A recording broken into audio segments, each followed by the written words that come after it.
NIL Now with Lauren Sisler and Kevin Jones. If you want to learn more about name, image, and likeness, you need to go to The Source. The NIL Now podcast from Headline Studio and Reddit highlights the biggest storylines with comments from key guests in the college and high school NIL space. NIL is not a cherry on top. It needs to be thought about as a part of these young men and women's future to, further their careers. You should be able to leave college with something. Subscribe to NIL Now on Apple, Spotify, Google, or wherever you listen to podcasts. Every year, thousands of human remains are found in the United States. And in one of every 4 instances, authorities can't identify the body. That's starting to change. I'm Dave Killen, co-host of The Unidentifieds, a new limited series podcast from The Oregonian and Oregon Live. We go deep into several cold cases and explain the science that's helping experts give these long-forgotten people their names back. Look for The Unidentifieds after you've finished listening to this podcast. Subscribe to The Unidentifieds on Apple, Spotify, Google, or wherever you listen to podcasts.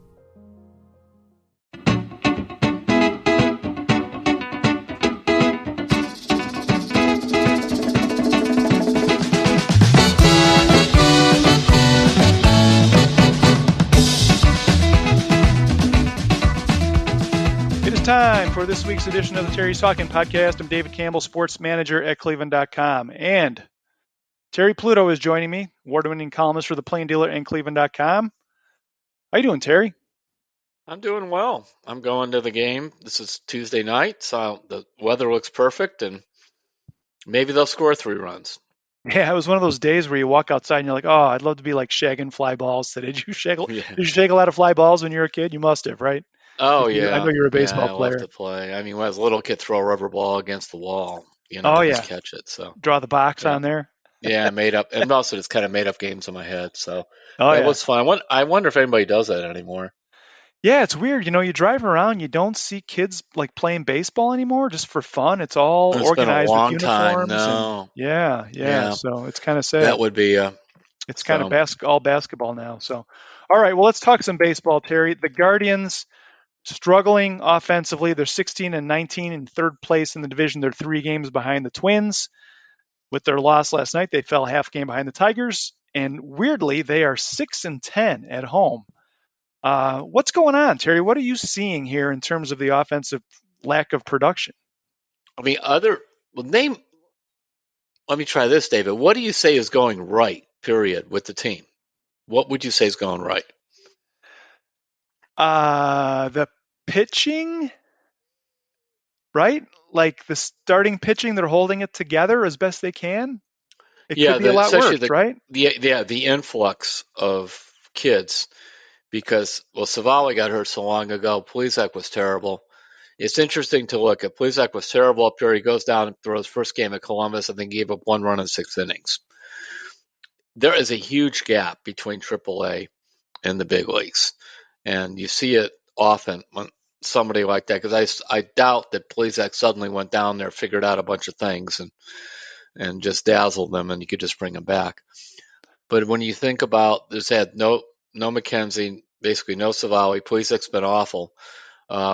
Beavers held his own, and then and Quantrill, until his last couple starts, really struggled.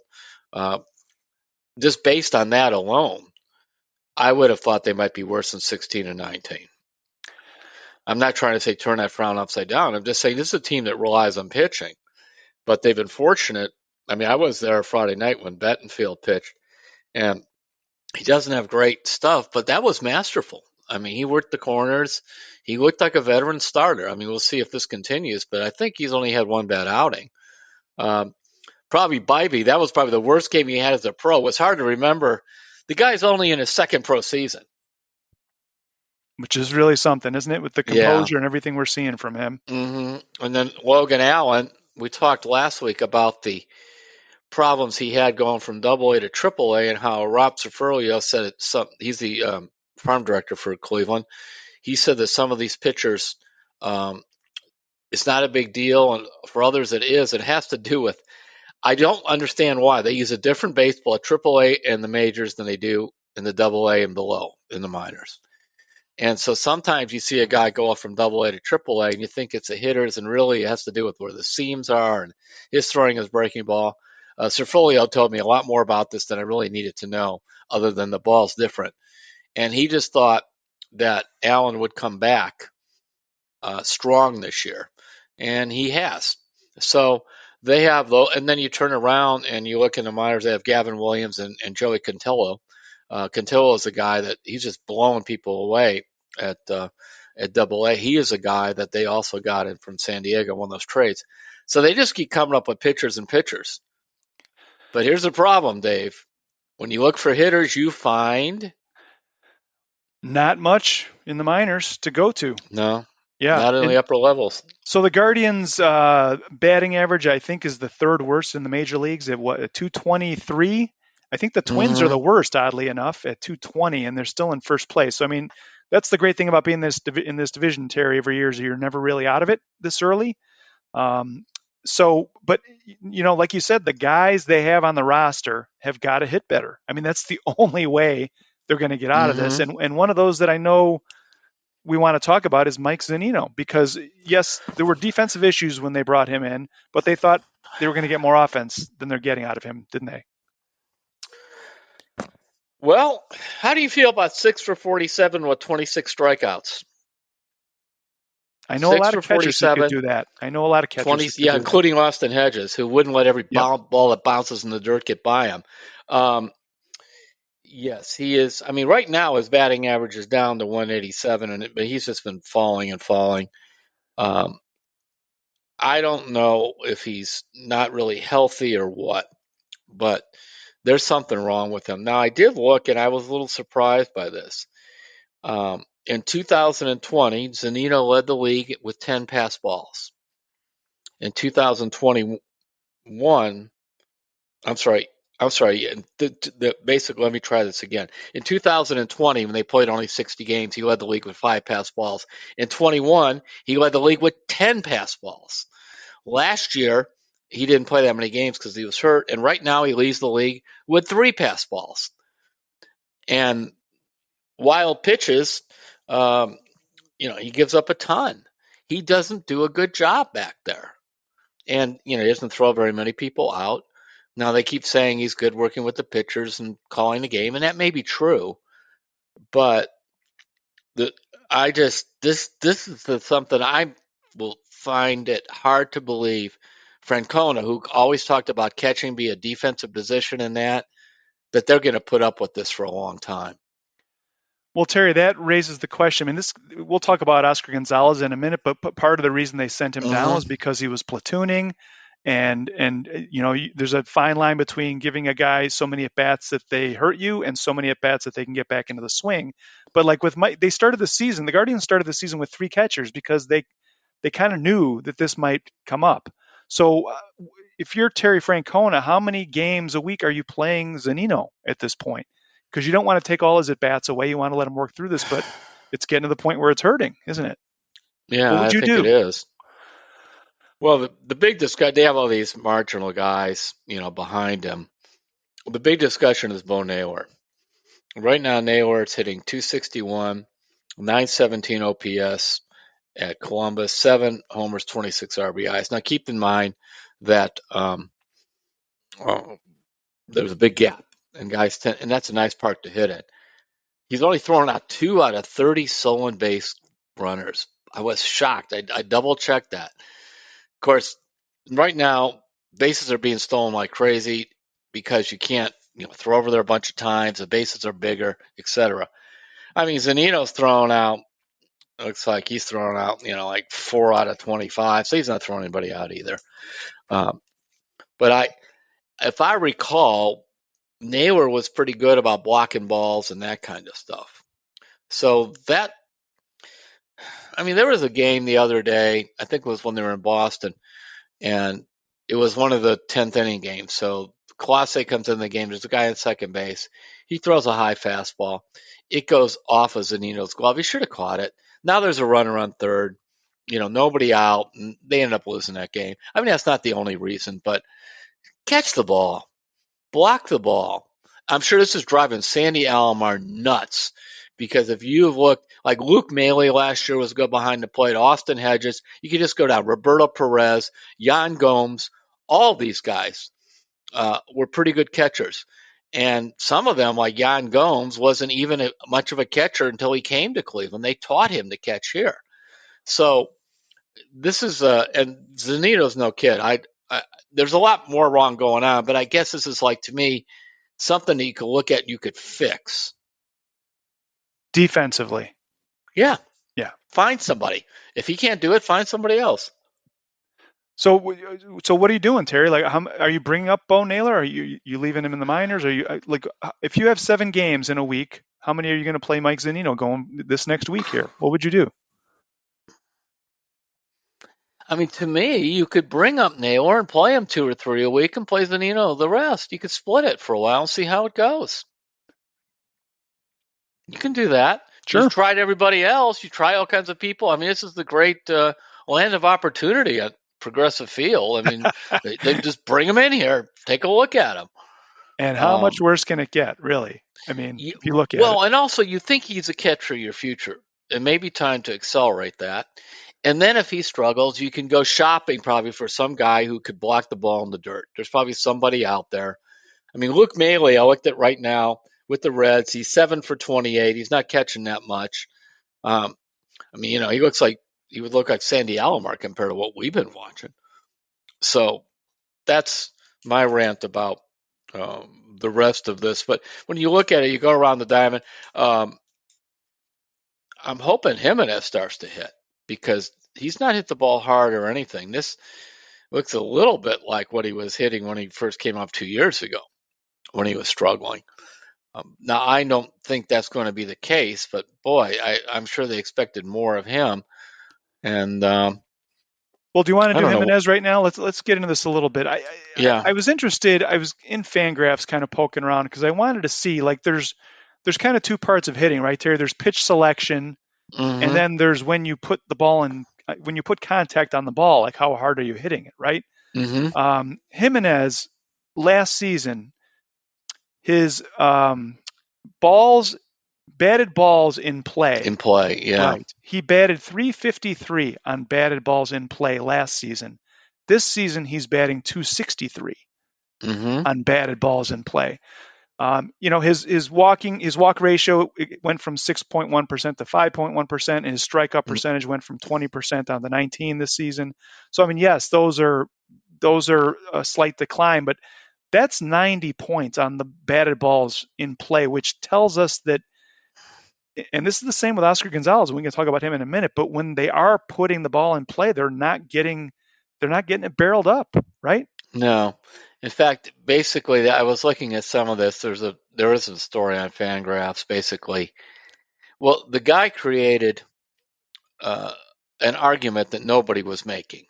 His argument said, "Well, last year everybody fell in love with the Guardians. Says all you have to do is not strike out, and you'll score runs." Nobody said that.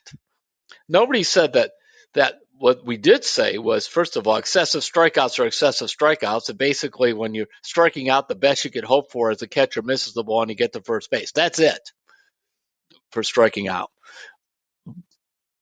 The caveat is, if you hit the ball, you've got to hit it reasonably hard. See, that would be where you get into all the statistical swamp of hard ball percentage, that kind of thing. Exit velocity and all that. Yeah, right. But just looking at it, Jimenez is not hitting the ball hard.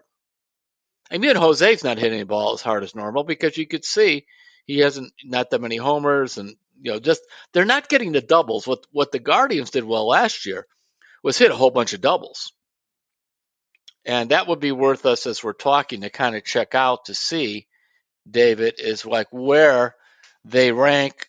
For example, which I will do as we're talking, in doubles. So why don't you say something while I'm checking this out? All right. Well, I want to talk about Oscar Gonzalez too, because he's part of the struggles, and the Guardians did just send him down to the minors. You wrote a column the other day about Oscar Gonzalez. Actually, was it today? I'm trying to remember what day it was. Yeah, it was posted today. Correct. Yeah, it was posted today. I read it yesterday. About how what a great year he had last year, coming up last season, promoted in May. What, he had 25 hits in his first 15 games. Yeah. 789 OPS at the end of the season, and the great showing in the playoffs. And then this year, 192 batting average, a 501 OPS, 75 plate appearances. He had 4 extra base hits, which is Yeah, 1 that was the homer, a bit. triple, and 2 doubles. Yeah, that was the most alarming stat. And then the other interesting thing about that, like for example, last year, by the way, the Guardians were 11th in baseball in doubles. Out of 30 teams, they were 11th, and uh, they were 11th in the triples. So, third in triples. So while they were low in homers, they were good in doubles and they were good in triples. Which means you hit the ball hard. You don't bunt a double. Um, and this year, I think they're like 20th in doubles. So they need to go back and do that. In terms of Gonzalez, the argument that that the league has figured him out and all that, there is some validity to that. But as I wrote in my story today, and I think it's going to be in tomorrow's paper, is that in spring training, I'm watching him and I'm getting alarmed. I'm a Gonzalez fan because I wanted to see this kid get a chance because he raked in the minors. He really hit. And they didn't like him because he didn't walk much. And I kept arguing, well, he doesn't strike out that much either. But he wasn't even hitting in spring training. Nobody is game planning in spring training for opposing hitters. Guys are just out there. They're just out there, working on their stuff. And it looked exactly like what we see here. And usually they always say, be careful in spring training because, veterans, it doesn't matter. But with the younger players, because it's easy to hit down there. I mean, usually teams have batting averages of 300 or more. I don't know if he got out of shape in the offseason, didn't look heavy to me, but something happened to him. And Terry, just to compare to what Jimenez had going, you look at the walk and strikeout rates for Oscar Gonzalez, 3.9 walk percentage last year, went down to 2.7 this year, slight decline. Strikeout percentage, 19.6 last year, 20% this year with the Guardians. It's about the same. It's about the same. And then the same thing as Jimenez. It's with the batted balls in play. He batted 345 last year with the Guardians on batted balls in play. And this year, he had a mark of 228. That's 117 points lower. He hit the ball hard last year. He had like 27 doubles or something in 90 games. He was Mr. Double. In fact, I remember several times Francona was asked, do you think he'll hit for more power in this? And he says, I just want him to hit the ball hard. I don't want, because they were fearful, frankly, of something like this happening. Now, did he come into spring training trying to hit for more power and mess the swing up? But it looks to me like he's just reaching for the ball. So we could go on about there, but they need more on a Naylor. Supposedly, Naylor's hitting the worst luck of anybody on the team, and they looked at hard hit balls caught. I was looking at some of that stuff. But Jimenez not hitting. We've been real kind towards him, but that's a big deal. I mean, he's a big part of the offense. Kwan is hitting this 270, 280. I don't think Kwan's a 300 hitter, but Kwan does his job. Rosario, okay, we can't, it's 71 degrees today. No more, it's cold. No more, it's too early. Ahmed, you got to start hitting. Now is your time. Well, yeah, and to be fair, Terry, we're comparing full season numbers from last year against April and early May numbers this year. So yes, it's going to go up. But we've been reading so much about the shift making batting averages go up, and there was expected to be a big jump, and like it's early, but you got to be concerned. And the Guardians have said, we have nowhere to go. We have nowhere to go. And there's an old saying in hockey, Terry, when things don't go your way, shut your mouth and play harder. Yeah, I mean that's kind of it. What they have to do. The only thing is they could bring up Naylor, and then if they want to, they have Freeman up here. I don't know. Is he Freeman? He goes up and down. I lose track if he's on the roster at the moment or not. I think he is. I think he replaced Gonzalez. So you could trade, see if you could find a market for Rosario, and you could trade him and kind of do Freeman and Rocaccio. I always get this name wrong. Rocchio. I don't know why. And he's Roberta's prospect of the year. Remember that. That's right. Yes. That's her call. Rocchio. They could go with those guys at short. You're getting even younger. But otherwise, to your point, this is it. And Francona, I wrote a column about that last weekend when I went out there and I asked him, and he's like, these are the guys we have.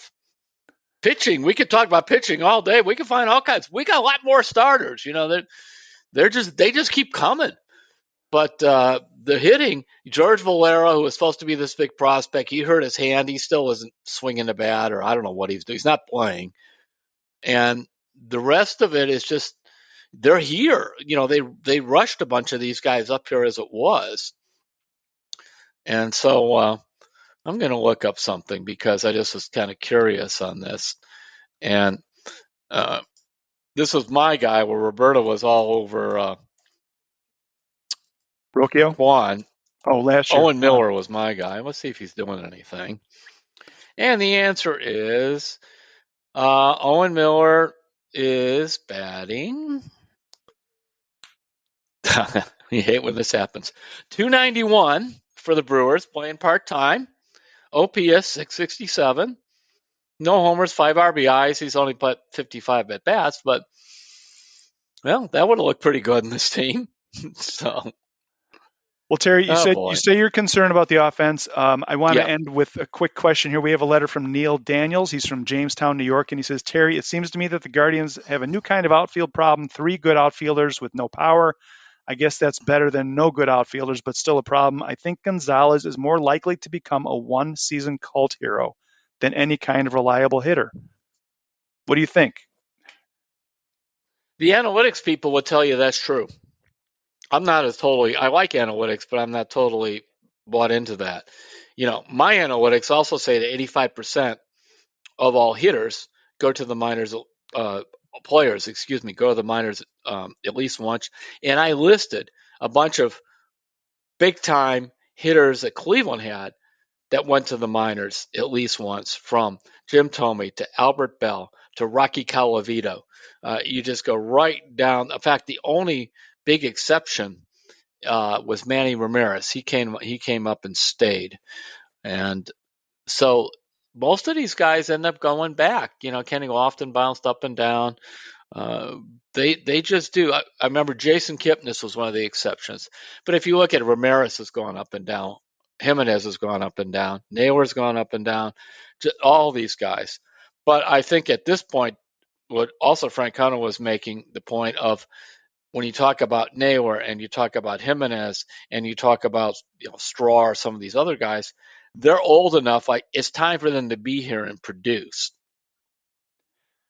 All right. Well, the weather's going to get warmer. They're going to keep working through it, and you're saying there's a chance. So I think that 85% is a really important stat, Terry. Right. I mean, they've played kind of crummy all year, and they're 16-19. Yeah, for sure. And it is really early. They're back at it tonight at Progressive Field against the Tigers. And we'll see. It's going to be, the division is going to go down into August, September. We know that. So we'll see where we're at in another couple months. So, all right, let's take a break, Terry. When we come back, we're going to get into the Cavaliers a little bit. I want to ask you, what do you think the Cavs can learn from the Miami Heat? And we'll do that when we come back on Terry's Talkin'. Hey guys, if you love college football, we think you'll like the College Football Survivor Show. I'm Doug Lesmerises, and my co-host Shahan Jeharaja and I, each week we talk about the best programs, best coaches, best players in the sport. It's all football, no off-field stuff, no legislation. It's about the teams that are going to matter most in the playoff race. Will Georgia three-peat? Always on the lookout for angry Bama. The Big Ten, Ohio State and Michigan battling at the top, and Penn State on the rise. The Pac-12 matters again, not just USC, but Oregon and Washington as well. The playoff is expanding. Expand your podcast listening. Try the College Football Survivor Show wherever you find podcasts. We're back on Terry's Talkin'. David Campbell and Terry Pluto. We're going to get into some Cavaliers here. Terry, I've been watching the NBA playoffs as you have, and the New York Knicks are really taking it from the Miami Heat right now. And I'm sure a lot of Cavs fans are watching that series and saying, that's what the Cavs want to be right there. What do you think are some of the lessons, or a key lesson, if there's only one, that you think the Cavs can take away from the way Miami plays? Well, what Miami did is play harder than New York, like New York played harder than Cleveland. And what the Heat have going for them is Jimmy Butler at the age of 33 is on this mission to I guess take his team to the finals or something. In 8 playoff games, he's averaging 33.5 points. He's shooting 56% from the field. and 39 on threes. I mean, just 6.5 rebounds, 5 assists, and just, got the team on his back. Because you look at that, and I'm sure they're double teaming him and everything else, because there really isn't anybody else on that roster that would scare you. Bam Adebayo is very good, on the boards and that kind of stuff. But it's not like you're going to set your whole defense to stop him. Then you got Gabe Vincent. I'm just reading names: Max Struth, Caleb Martin, Kyle Lowry, who's 36 years old. And then you have somebody who's 34-year-old, and who would that be? Kevin Love. Kevin Love. Kevin Love. In the playoffs, averaging 8.5 points, averaging 7 rebounds, playing 22 minutes, shooting identically of 37% from the field and 37% on threes. They've found a way to hide Love's defensive deficiencies. And the reason he was taken out of the lineup, in the rotation, in Cleveland, is because they wanted to play Dean Wade, and JB had felt that Love, who was shooting also poorly from threes at that time, was really hurting them defensively. Well, it can't be that bad. Well, and Terry, you think about Kevin Love's defense, and I know that fans always go back to that play-in game against Atlanta last year when the Hawks just kept putting him in a pick and roll over and over and over with Trae Young out high, and the Cavs were just getting exposed. And I'm sure that was in the back of the Cavs' mind when they made the move. Like, are we going to get in that same situation again? But you watch the Heat; they're not putting him out in that situation. Like, he's always in the paint. They're putting other guys out top to deal with those pick and rolls most of the time. And Kevin Love is playing, in the paint and down low, getting rebounds, boxing guys out, throwing passes, and doing what he does. Like, it's an interesting way they're using him. They have other guys that they can put out top. So they have. I think they're just more creative. So this is where you work with JB and you look at stuff. And one thing about JB, he's not a my way or the highway guy, that I invented basketball and this is how we play it. That's not him. And I think he will, have some real honest look at himself and some of the rotations and things. Because that turned out to be a mistake. Now, had Dean Wade played as they projected, which is that he would be good defensively and make threes, the classic stretch 4, as they call it, which means a power forward who helps you on the boards and rebounds and also can make threes, well, then it wouldn't be a discussion. But heck, by the time the playoffs were around, Wade was just gone. I mean, he didn't even play any minutes that mattered. So that's one of the things. But the other is, I think, just to look at what Spoelstra does, who's been coaching there forever. I mean, when you look at how they've done this, Tyler Hero is a big part of their team. This is a guy that averaged 20 points a game during regular season. He's only played 2 playoff games because of injuries, and they're still there. So it's pretty admirable. This is the way they want to play. Well, then the Cavs have to figure out how to do this. I'm going to be curious to see when they look at things that have an honest discussion on Donovan Mitchell, that Donovan Mitchell is not Jimmy Butler. I mean, that's also what this shows. He's not the guy that almost guarantees to get you the second round or that. He's really good. He gets you into the playoffs. But he's now been in the playoffs 6 times with 2 different teams. Utah had a good team too. And he's only got out of the first round of the playoffs twice. And he's only got as far as the second round. So, he's a really, and you like to have a guy that's a star that gets you the playoffs. There's a lot of comfort in that. But we see he just can't carry you. I mean, what LeBron is doing at the age of 38 is phenomenal.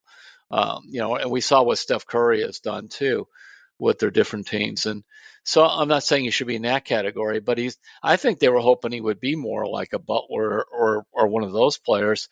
And the playoffs for him the last few years have not been good if you look at the stats.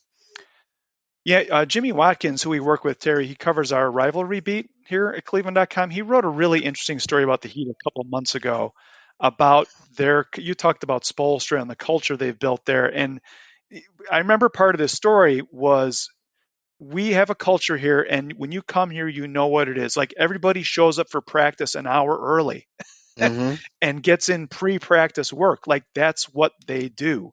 And everybody knows that you go early, you stay late.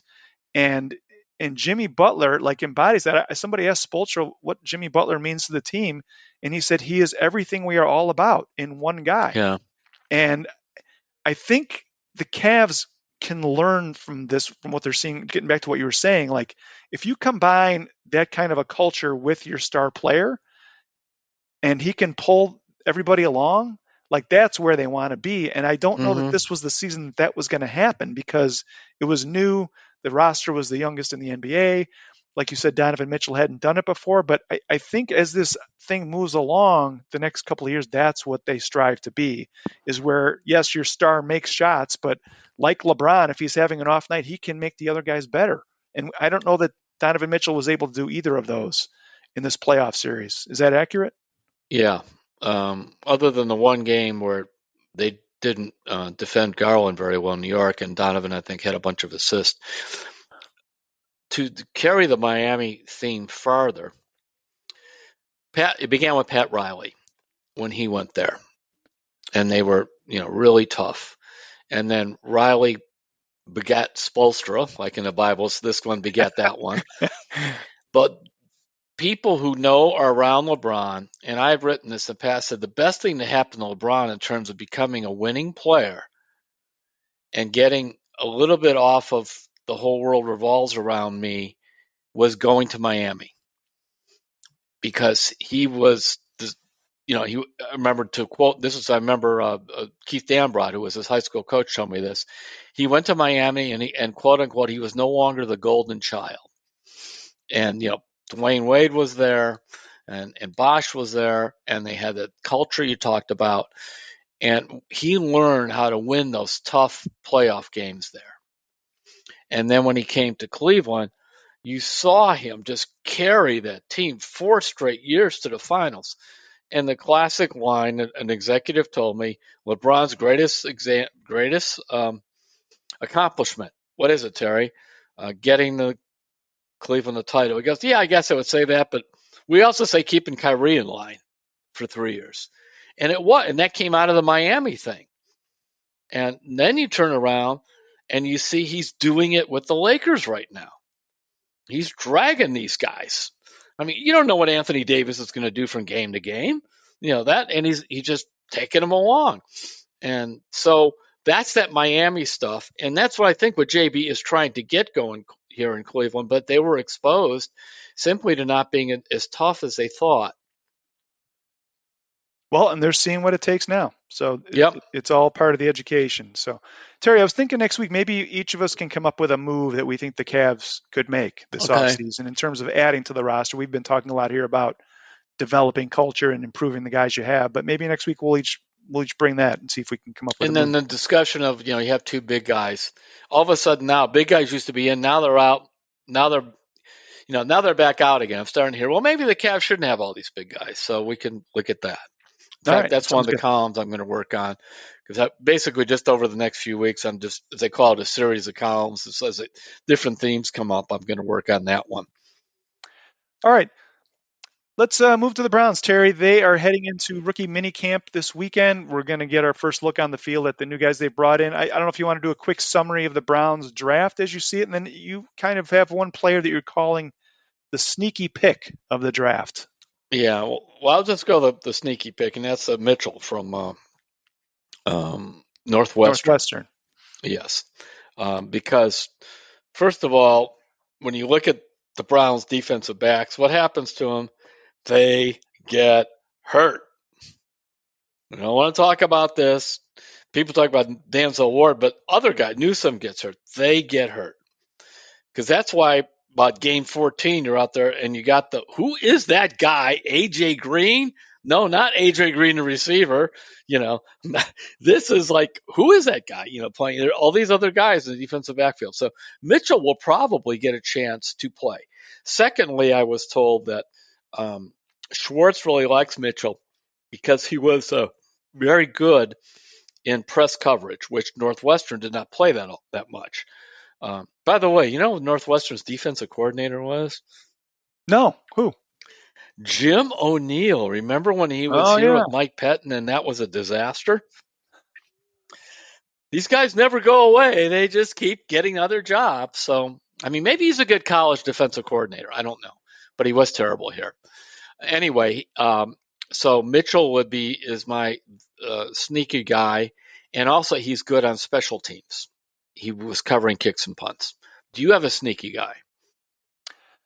I'm really interested to see Luke Whippler, and we talked about him a little bit last week, but he doesn't measure like your typical NFL center. I think he's only about 300 pounds and 6 foot tall, but he doesn't have long arms like we talked about. But I think inside he's got enough technical ability where he can hold his own, and if they need him, I think he'll be all right. I mean, he's not going to be starting or anything like that. They've got guys who are more experienced, and Nick Harris is certainly wanting that job back. But I think he could be a pretty good value for what they got, and he's a gamer. He really is. So I'm interested. We don't want to see Herman. I forgot who the heck that guy was. Havalte, whatever, who was playing center at the end. Froholt.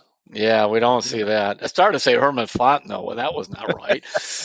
That was an old Browns name coming back to me. But yes, we don't want to see Herman Fontenot or your guy, Havalte, whatever, at center. We want to see a center playing center. And that is a good thing about bringing back Posick and then the guys that are behind them. Harris has to prove he can stay healthy. So that's my view, too. If you're playing center at Ohio State, you've got to be a borderline NFL talent if you're starting. You have to be, because they play at such a high level. And I know the Browns were thrilled to get him in the 6th round, because they said that one thing about him, that when you're drafting low, I was told this, that they like to teams like to say, well, that guy could play guard too or whatever. He goes, this guy really is a pure center. That's it. So they thought they got good value for that. Now, the other thing is DTR, the quarterback from UCLA. This was intriguing to me because I did some work on this. And I was told by a very high source, they had him ranked as the 5th best quarterback in this draft. And he was like 10th off the board. Is that right? Yeah. Yeah. And they would have drafted him earlier, only it wasn't a priority position for them. But when it came to the 5th round, they go, and they had brought in, they were looking at quarterbacks because they brought in a couple of guys.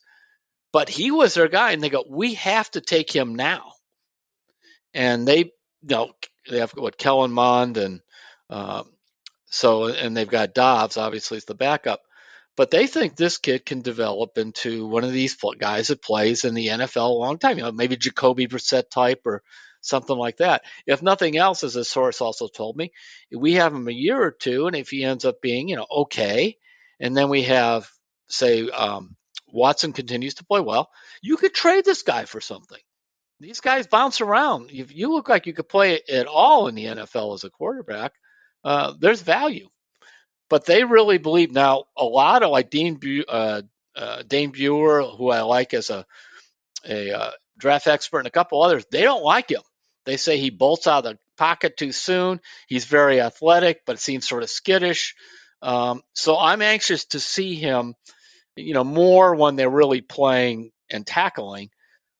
But I'm intrigued because it's kind of the Browns are over here on one end with this guy. And most of the NFL and the experts are on the other end saying he's just another guy. The Browns think, no, he's more than just another guy, So, and it's also fun to watch quarterbacks. You kind of have an idea what's going on. Yeah, and just to your point, Terry, they took Dorian Thompson-Robinson with the 142nd pick, and they liked Mitchell, and they could have taken him there, but they waited 2 picks later to get Mitchell, just to show you how much they wanted DTR. So, and then Luke Whippler was 190th, just for background. Yeah. So, but anyway, about DTR. So you have that. So those are intriguing guys. What do you think about Ika? I always get the name wrong. Ika? Siaki Ika? Ika, yeah. Yeah. I think they need beef up front, and he'll give it to them. So he'll be a good rotational player for the first year, and then we'll see what happens. So there we go. Yeah. All right. So go ahead, Terry.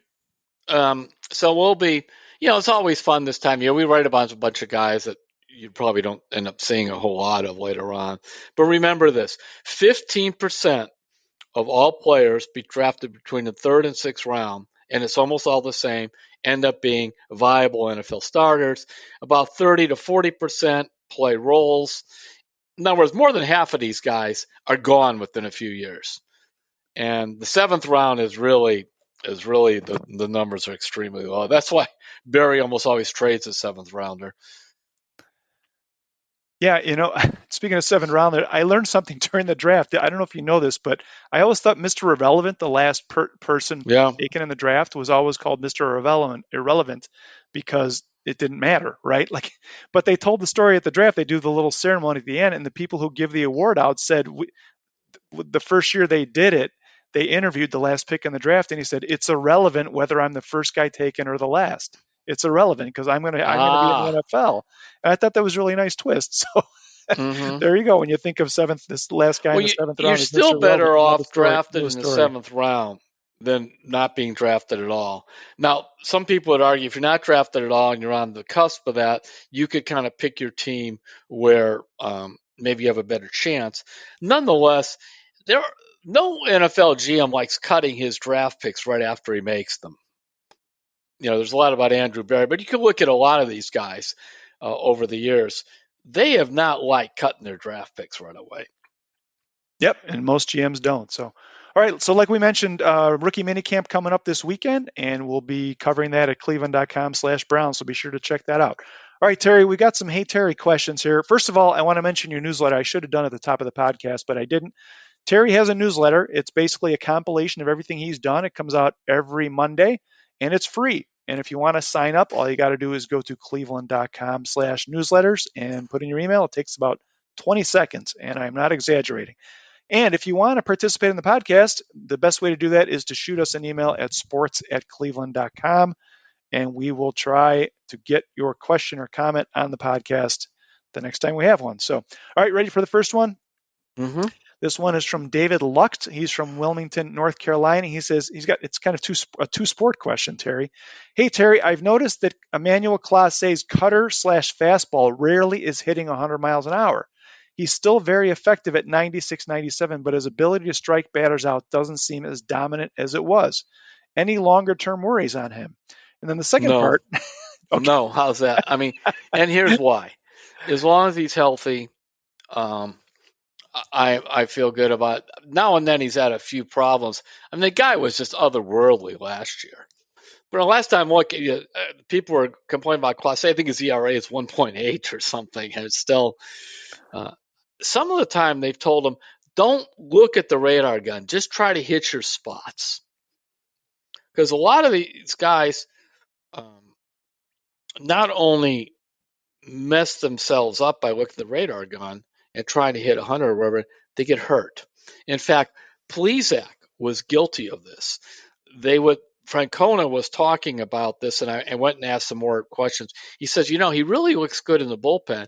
He's doing kind of what we do. And then it's sort of like when he gets out there on the mound, the adrenaline kind of takes over, and he kind of loses his delivery in this. And so then I said, actually, he was worried about the radar gun. He was trying to hit 94, 95 because he basically doesn't trust the stuff. And you change your mechanics, and then, yeah. And remember, if I hear one more time, Bieber, his velocity's down a couple miles an hour or whatever, what's his ERA? That's all I want to know. What's his ERA? He got knocked around finally, I think, his last start. But, I mean, I was at the game a couple weeks ago. Remember the Yankees bounced him in the first inning for a couple runs and a couple hard hit balls. In the next 6 innings, nobody touches him. I mean, guys are beating the ball in the dirt. They're popping it up. They're muttering, going down to first base. He's got them all off balance. He's a pitcher. And now you've got to throw it. You can't go out there throwing 87 miles an hour all the time. But if you have like a good breaking ball and good control, and that's what they're trying to get with Clase. Let's just put that cutter right on the outside corner, all that, and take it from there. Yeah, you ask most pitching coaches, they'll take location and movement over velocity any day, right? Yep. Mm-hmm. All right, second part of that question, Terry. And again, this is from David Lucht in Wilmington. He says, my theory on the Cavs is that as a young team, they played hard almost all nights for 4 quarters against most NBA teams that played more relaxed during the regular season. The Knicks surprised the Cavs due to the higher level of intensity once in the playoffs, so the Cavs' normally successful level of effort was not enough. You agree with that, Terry? I like it. And on top of that, the Knicks, who beat them 3 out of 4 in the regular season, play that way too. Remember, the Knicks were known with Thibodeau as a hard playing, especially after they got Josh Hart. When they got Josh Hart, I think they went 22-11. Remember that. That trade changed their season. And so I think there's real merit to that. And then it just showed that, quote, playing hard in the regular season, there's another gear in the playoffs. Miami does the same thing. And, Miami said guys hurt and all kinds of stuff go wrong there. And there they are. Weren't they in the play-in? I believe they were also in the play-in tournament too. I believe so. Yeah, so think about that. We're in the play-in, and the Lakers are in the play-in, and they're still alive. Yep. All right. This next question is from Dan Falk, and Dan is from Jerome'sville, Ohio. And he says, hi, fellas. What is the latest on television coverage of the Guardians? I have YouTube TV and cannot watch hardly any games. I was willing to spend the extra money this season to watch them, but there is nothing remotely reasonable that I can find. The MLB app blacks out local teams while the others are like $60 a month. That's just it's outlandish. Which we'll I will sell not you pay. MLB games, but you can't watch your team. Yeah. And what business does that?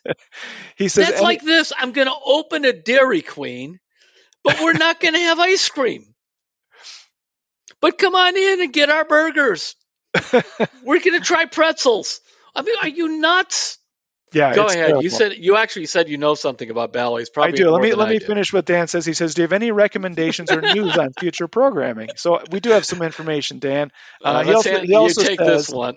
All right. I'm just talking about Dairy Queen not having ice cream. That's as far as I want. You just encapsulated every Guardians fan's feelings who wasn't able to watch games. So, but anyway, Dan says, Terry, you need to talk about your book. I think was entitled "False Start," so that newer fans can learn about the way we were done wrong with the new Browns team by the NFL. So anyway, we can get into that. But first of all, Dan, so Paul Hoynes, who covers the Guardians for us, has been reporting on this.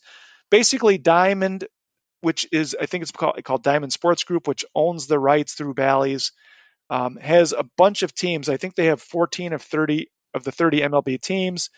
They are going bankrupt. And what they've done is cherry pick the teams they want to pay, and they don't want to pay the rest. So they're like, well, we have these teams in big markets, and we're going to pay their rights fees so we can keep showing the games. But the ones like the Twins and the Rangers and the Diamondbacks and the Guardians, we're going bankrupt. We're not really going to pay you. So what basically happened was it went to court last month, and the judge said, listen, you're going to pay the Guardians 50% of what you owe them. And I think the Guardians are going to make $55 million on the TV deal this year. So they're getting 50% of their April payment and 50% of their May payment. Then there's going to be a court hearing on May 31st, and they're going to work out the rest of it. We may see in early June, Terry, that MLB pulls back the rights to Guardians games.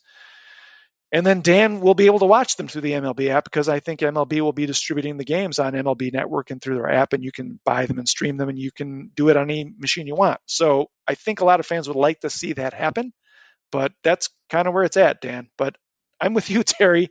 It's ridiculous that you can buy the MLB extra innings package or whatever it's called, where you can watch every game in the majors except the team that's in your town. Like, it makes zero sense. Yeah. I'm serious. Why buy? I mean, crazy. Okay, I understand they're hardcore MLB fans or hardcore NBA fans, but why buy it if you can't see your team? Oh, and when the NFL has done this with Sunday Ticket, like if you watched the Browns on the Sunday Ticket channel, it would be the local broadcast with the local commercial. Yeah. So they're getting their money anyway, but maybe they couldn't try. I don't know. But this seems just ludicrous the way it's set up, and hopefully it's coming to an end here. It doesn't seem it is. I mean, no, this is self-destructive. And the NFL and the NBA would never engage in such outlandish behavior for their customers. So, Manfred's got to step in here. And this is what I do like is I think this is going to force them to address the broadcast problems, because it's so splintered. This game's on here and there. I mean, okay, I'm going to sound like some old guy. Who the heck knows how to watch Apple TV other than somebody under the age of 12? Well, I watch Ted Lasso, so I do. Okay. But I thought he was on something else besides Apple TV. No, I don't think so. I haven't found it yet. See, the shows what I know. I think Rob Manfred will be getting rights to Ted Lasso very soon. Yeah, but Andy Griffith's still on like WeTV. Yeah. No, you get the point though. You're confusing people. You got this game's on this TV, this one's on that, and you need to make sure that at least 150 of those games are on a network that everybody can get if they're willing to pay, say, the Major League app or whatever it is. That's what and I understand you want 10 or 12 games and you got an Amazon thing or whatever these outliers are. Okay, fine. But you've got to make 90% of your schedule available where people can get it. And this should not be that hard to do. And we've talked about this, Terry. There's so many people who are shut-ins or older and don't know how to they don't know how to stream. They just want to be able to watch the game for a few hours, and they're going to suffer if things change. It's going to be a big shock to a lot of people. So I hope they come up with an easy solution. So. I mean, in my mind, most of the rule changes I like, and so now fix the TV. I mean, I like these Channel games 43, like in the old days, right? Yeah. Well, why not? Well, interesting. How about that? Yeah. What would it take for that to be the case? Stream it on MLB.com and put it on Channel 43. So you may have to wean these teams, David, off of the big money they were getting on these cable TV contracts, because that money is going away as people are not, basically your subscribers to Bally's or whatever it is, they're going away. And so you have to figure out a different way of presenting your product, either multiple venues or on one that is real accessible and not that expensive, or else you're really destroying your product after you're trying to uplift it and make it more, accommodating to people. I mean, there you go. They have to be watching the NFL, which puts its games on everywhere all the time and has seen explosive growth. So that is the model. So, all right, Terry, I don't know. Anything else you want to talk about? I think we're done for today. No, that'll do it. All right. I am going to, you got me going on Apple TV and Ted Lasso. I do want to tell people, if you have not seen Ted Lasso, you should check it out. It's a charming show, and it's a feel-good show. Make you happy. So check it out if you can. That's all I got, right? All you got? I think we're good. That's it. I told you today you had to recommend something, so there you go. Ted Lasso is my recommendation, and MLB games for all the time. That's my other recommendation. So, all right, Terry, thanks for your time today. Thanks for listening, everybody. We appreciate it. The podcast is continuing to grow. We're really excited, and we thank you for all the time you spend listening. We'll talk to you next week on a new edition of Terry's Talkin'.